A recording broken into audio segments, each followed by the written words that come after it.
I'm reading from Luke chapter 2, verse 41. Now his parents went to Jerusalem every year at the feast of Passover. And when he became 12, they went up there according to the custom of the feast. And as they were returning after spending the full number of days, the boy Jesus stayed behind in Jerusalem, but his parents were unaware of it, but supposed him to be in the caravan, and went a day's journey. And they began looking for him among their relatives and acquaintances. When they did not find him, they returned to Jerusalem looking for him. Then after 3 days they found him in the temple, sitting in the midst of the teachers, both listening to and asking them questions. And all who heard him were amazed at his understanding and his answers. When they saw him, they were astonished. And his mother said to him, "Son, why have you treated us this way? Behold, your father and I have been anxiously looking for you." And he said to them, "Why is it that you were looking for me? Did you not know that I had to be in my Father's house?" But they did not understand the statement which he had made to them. And he went down with them and came to Nazareth. And he continued in subjection to them, and his mother treasured all these things in her heart. And Jesus kept increasing in wisdom and stature and in favor with God and men. So I want to talk about training children and use this example. I think Jesus is giving us an example here. A lot of times we don't look at his life as an example for us to follow. We see his teaching. We know we have to follow his teaching, but a lot of people don't look at his life as an example to follow. They see it is just relative to him and him only. And so I want to address this. You know, I was reading in the Lancaster Journal, the Southern Baptists have had a zero growth in their church for the last 7 years. I was preaching in an Assembly of God church here this year and picked up one of their magazines, and their growth is also zero the last decade. And so there's your two biggest denominations, probably your fastest growing denominations, Southern Baptist and Assembly of God, and both of them are having this last decade have had no growth. So my thinking, and I don't think it's very difficult to understand why that's the case, and I don't think it's a hard, difficult question to answer.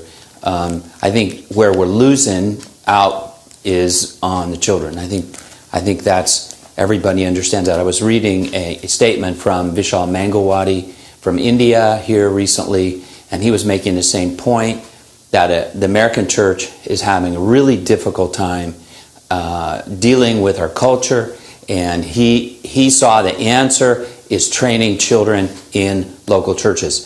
And he's making a big political economic statement, but his answer to that statement is teaching children. And I think that's true. I think that the reason we're not having growth in the churches is because we're losing the families. And even if we bring people in, the loss of the children, and I've read anywhere from 60, 80 to 90% of church youth leave the church by the time they're in college. And so you can't have that because the impact that has on the church is tremendous. And so I was to look at Jesus' comment here, or in Luke here, is Jesus finds, he's 12 years old, and he finds himself in the temple studying with the leaders in the temple. And I'm guessing, since this is the only picture we have of him as a youth, it's the only one the Bible gives to us, is that his youth was spent either working with his father, or it was spent in the synagogue or the temple talking to those people who knew the Torah and the prophets, and he was learning. And as he was learning from these people, he was growing in wisdom and stature and favor with God and men. And our idea in America is to train our children in secularism until they get to be 18 or 19 or 20, and then we want to train them. We want to put them into discipleship school at 18. Well, Jesus, by the time he was 12, he was already in discipleship school. And I think that's a very important point for us to see. If you really want to raise up disciples, children who are disciples of Jesus, you have to start at a much, much earlier age than 18 or 20. And I would even submit that it's even earlier than 12. Because I think the picture we have of Jesus here at 12, he's already been in discipleship his whole life at that point, and is one of discipleship where he's being trained by his family, but he's also in the synagogue. In fact, when he comes to Nazareth and he enters his hometown synagogue, he just walks right in and starts reading, as was his custom. So he has grown up in the synagogue as a youth and as a young man, and as a young man, he is studying with the leaders of the synagogue, the teachers, and that's where he's being trained. And he's part. I think our method in America right now is to start earlier and earlier and earlier with putting children in secular schools, state schools, and try to counter that, balance that state school. We even start as early as 4 now. Obama has a big push right now to get 4-year-olds in kindergarten, and as part of the new training thing, we've already got them at 5, and they start school at 6, and so if we get down to 4, and so they're training them in a secular worldview, and then by the time they're in high school, they're trained in complete secular education.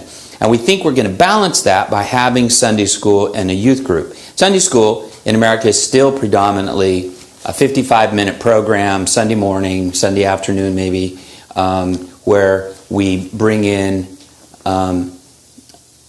basic Sunday school, color books and things like that, the curriculum that children we want to train our young people with these coloring books and that. And that 55 minutes, and then when they get a little older in junior high, we put them in a youth group, which ends up being about an hour, maybe even a 2-hour program once a week. And that program is going to be successful at keeping the secular education in check. And I'm just going to submit that that's just totally impractical. I find that is unbelievable at times, that people expect that the tools we have to train children are sufficient to reach children who are being trained in a secular school. One of my favorite psalms is Psalm 1, and I think it expresses this sentiment really well. How blessed is the man who does not walk in the counsel of the wicked, nor stand in the path of sinners, nor sit in the seat of scoffers, but his delight is in the law of the Lord, and in his law he meditates day and night. He will be like a tree firmly planted in streams of water, which yields its fruit in its season, and its leaf does not wither, and in whatever he does, he prospers. Now, I find that if you want children that are giving fruit, that are yielding fruit, and that are prospering spiritually and physically, we have to train them, as the psalmist says, we have to train them with people who are righteous and who are not scoffers. And I know so much of secular education is being trained by people who do not believe or who even scoff and mock at the Christian faith.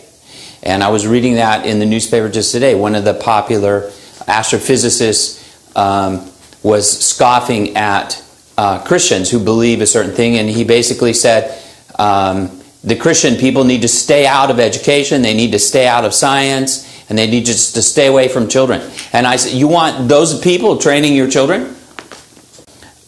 How blessed is a man who does not walk in the counsel of the wicked, nor stand in the path of sinners, nor sit in the seat of scoffers. Well, that's okay if I don't do it, but then I'll make my children do that. My children can sit in the path of the wicked and sit in the seat of scoffers as they scoff and mock the Christian faith day after day after day after day. I work with young people, and especially I work a lot with refugees. And one of the things that the refugees often come to me, and one of the great disappointments, and I've been told this over and over again, one of the things that they were so looking forward to when they finally arrived at the United States was they wanted to go to schools where they could study the Bible, where they could study with Christians who would show them what the Bible teaches. And they were so disappointed when they came here. We put them in our state schools, and these young people from Burma and Nepal and Pakistan and other places are not able to study the Bible or with Christian teachers. And they told me to themselves, they said, this is a great disappointment to them. The church faces this. We think that, let's just take a look at the tools we have to train our children. Let's take Sunday school. What is Sunday school? Sunday school was a program designed in the 17th and 18th century during, Charles Dickens' days, the Pickwick Papers and other books there, where before labor laws were in place and children, orphans and that, worked in the factories and in the industrial community. And these children that worked for almost nothing, they worked in these big factories. On Sunday, the blue laws shut down the factories, and so the children had nowhere to go. And so in England, and especially in England, where Sunday school was developed, those children on Sunday morning were brought into the church because they were wandering the streets. They were brought into the church. They were fed in the morning. They were fed breakfast in the morning, and they were put into a class to train them to read. And by the time the church people arrived at the school, the children were on a break. Now, I'm not really sure whether, I'm certain there was different cases where some of the children would go to church, but oftentimes they would just take a break. And then after the church was over and the church people had gone home, the children reassembled for the rest of the day, and they would continue their education. So they start like in the morning, 8, 9 o'clock, and they would go till 3:30, 4 o'clock in the afternoon every Sunday. And the churches would hire teachers called Sunday school teachers to train these non-churched children of poor and orphans, to train them to read. And especially, of course, they were reading the Bible. That was the point, was to teach them to read, but also to read the Scripture and to lead them to Christ. But the Sunday school was predominantly an evangelistic tool for the children that were not involved in the church. The church children were trained in their parochial schools and at home. And so this is the format that we have for Sunday school, is an evangelist tool. And we've taken that format, and now we are training our children. But the thing is, the format now is only 55 minutes. It's not 4 or 5 hours. And so that's why it doesn't work for that. So we want to think about that. Now we see that Jesus, when he's 12, he is spending time in the church with the people who teach in the church. And if we want to really reach our children, we need to look at his model.